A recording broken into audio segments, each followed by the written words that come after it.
told you already what Piaget was up to. He wasn't a developmental psychologist. He didn't even regard himself as a psychologist. He wanted to reconcile science and religion. That's what he was doing through his entire bloody life, because it drove him crazy when he was an adolescent. And he didn't think that he would be able to survive unless he could bring those two things together. So he's working on the same problem. And so one of the things that Piaget, who was very prone to observation, he was an ethologist of human beings. That's a good way of thinking about it. An ethologist is a scientist who studies animals by watching their behavior rather than studying them under laboratory conditions. And he got very interested in the spontaneous emergence of morality in the play of children. And it was so smart, that idea that, you know, when kids come together and unify themselves towards a particular goal, so in play, that a morality emerges out of that. And that morality, and I've mentioned this before, there's a morality in game 1, there's a morality in game 2, there's a morality in game 3.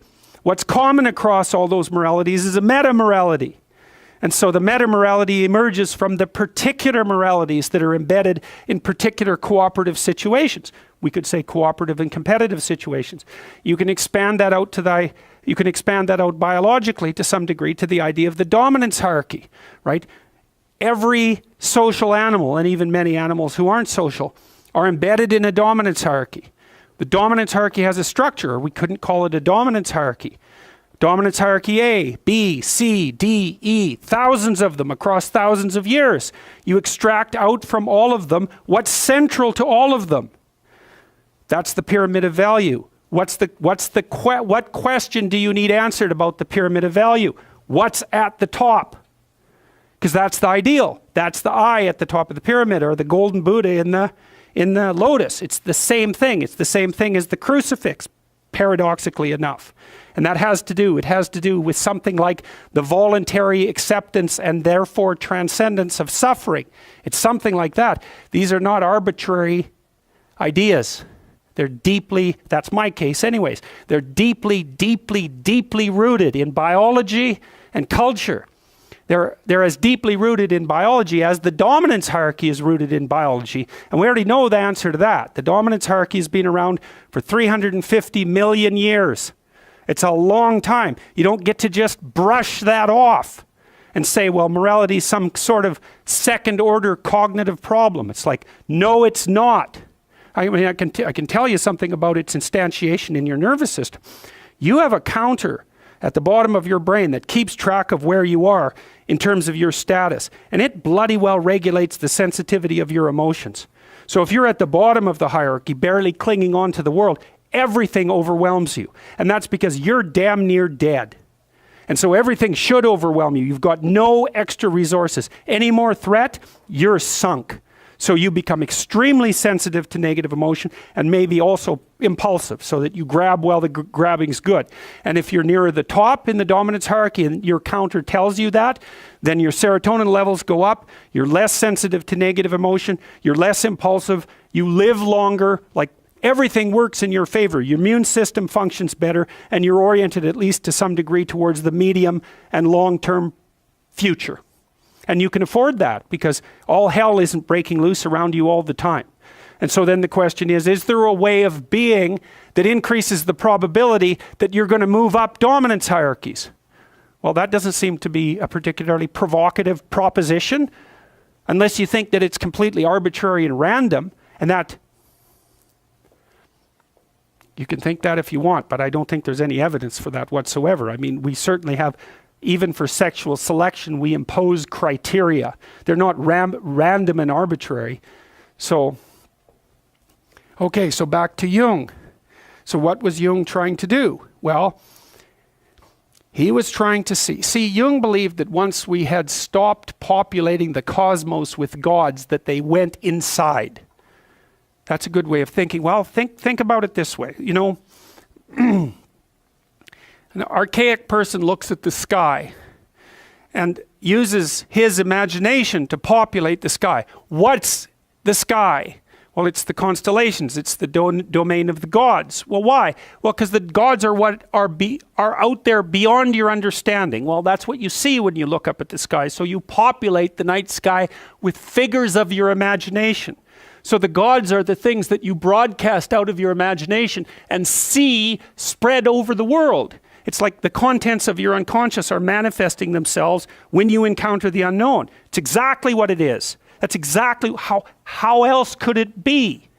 Right? You're projecting your fantasy onto what you don't understand. That's how you start to cope with what you don't understand. You populate the unknown with deities. Where did they come from? They came from your imagination. Well, what happens when you take them out of the world? Do they disappear? No. They just go back into your imagination. So that's where Jung dug down to find them. That's the same motif as rescuing your dead father or rescuing your father from the belly of the whale. It's the same idea. Is that the corpses of the gods inhabit your imagination. So where do you go if you need to revivify them? You go into your imagination. And that's exactly what Jung did. And I mean, this is no secret.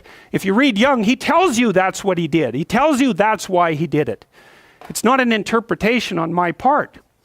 Well, so then the question is, what's down there? Is it just mess and catastrophe? Or is there something in it that's patterned? Well, Jung's proposition was that you rediscover the great archetypes that guide human being by investigating the structure of your imagination. When he thought about the imagination, in some sense, at least in part, as a manifestation of your biology. Well, yes. What else would it be?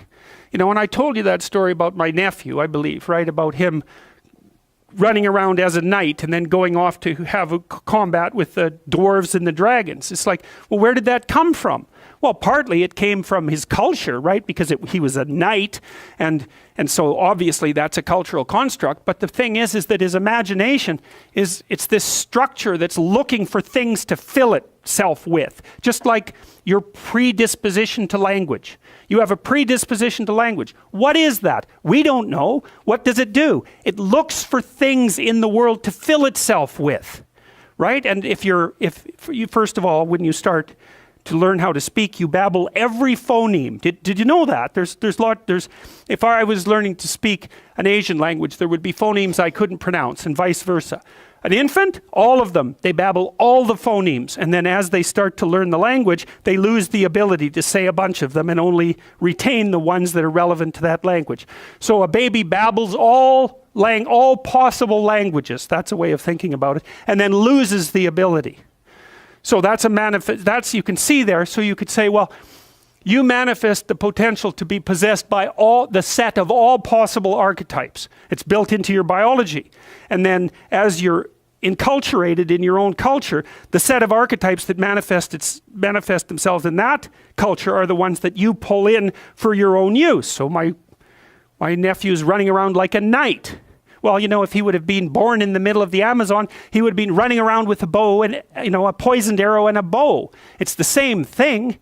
It's the same idea. It's just trapped out in different cultural dress. And his little imagination was trying to solve the problem. How do you deal with the unknown? Well, what's the unknown? It's these little devils that keep jumping up on you and biting you, and they come out without end. So just killing them, it's like cutting the head off the Hydra, right? 7 more grow. Well, what the hell good is it to solve one problem when there's just a bunch more problems that are going to come after you? And that's everyone's question. That's the ultimate question of nihilism, right? Why bother solving a problem if all that's going to happen is that 20 more problems are going to come your way? Why not just give up and die? Well, right, it's a good question. It's a good question, right? Is the suffering so intense that the whole game should just be brought to an end? That's another fundamental question of existence. And people who've become truly malevolent answer that question in the affirmative. They say, it's too much, we should destroy it. Now, I wouldn't say they're precisely doing it only for humanitarian reasons, but you have to understand and appreciate the logic. It's not irrational. That's the other thing. It's not irrational to work for the destruction of being. It's not irrational. In fact, it might be the most rational thing you could come up with. Depends on your initial set of presuppositions. So, Jung, down into the belly of the beast, so to speak, to to see what lurks in the imagination. He sees the birthplace of archetypal ideas. Well, what are archetypal ideas? They're patterns of you could think about them as representations of patterns of adaptive behavior. And so then you might ask, well, where did they come from? Well, that's part of what I've been trying to teach you about. They evolved, as far as I can tell, right? They evolved collectively, is that our society, and this is the dominance hierarchy idea. Dominance hierarchies set themselves up as a matter of course. They're the standard way that animals organize themselves in a territory. Well, okay, human beings are watching those dominance hierarchies since we became self-aware, thinking, what the hell are we up to? What the hell are we up to?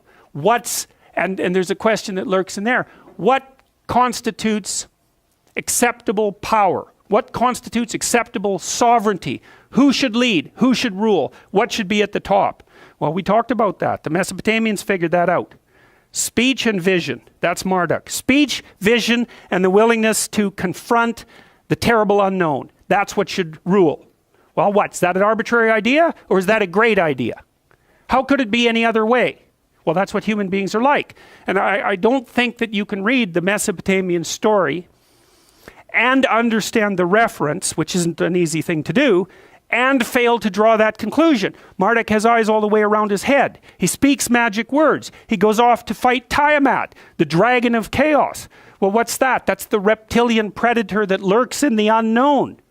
Well, is any of that, is there anything about any of that that stands in opposition to what you would presume if you were just analyzing our situation from a purely biological perspective? We're prey animals, we're predators. We've been threatened by reptiles forever. Why wouldn't we use the predator that lurks in the dark forest or the water as a representative of the unknown? Why wouldn't we harness that circuitry? We already have it at hand. And even more to the point, how could we do anything else? It makes perfect sense. Well, so then you might say, well, what would you want to be king? You could say king of the world or king of your own soul. What do you want to subordinate yourself to? How about your heroic willingness to encounter the unknown and articulate it and share that with people? There's no nobler vision than that. And I don't see that it's merely arbitrary. And it's not merely arbitrary too, because if you do that, to the degree that you do that, assuming your society isn't entirely corrupt, you will be successful. It will actually aid you practically. You'll rise up above men. You'll be selected by women. You'll be admirable. You'll be valued. And you know that because if you look at the people that you admire and value, again, unless you've taken a detour into dark places and are possessed with admiration for people who are working for malevolent purposes and for destruction, you just have to watch the people that you admire and try to figure out what's common across them and draw your own conclusions. And you can ask yourself too, when you're torturing yourself with your conscience because you're not doing what you should be and you know it, what is it that you're torturing yourself in relationship to? You have a vision of your own ideal, and you torment yourself if you're not matching it. What's the ideal? Well, you don't know, right? It's kind of incoherent and poorly articulated, but that doesn't mean it isn't trying to manifest itself and make itself known to you. It's really the purpose of religious education, is to make that ideal articulated.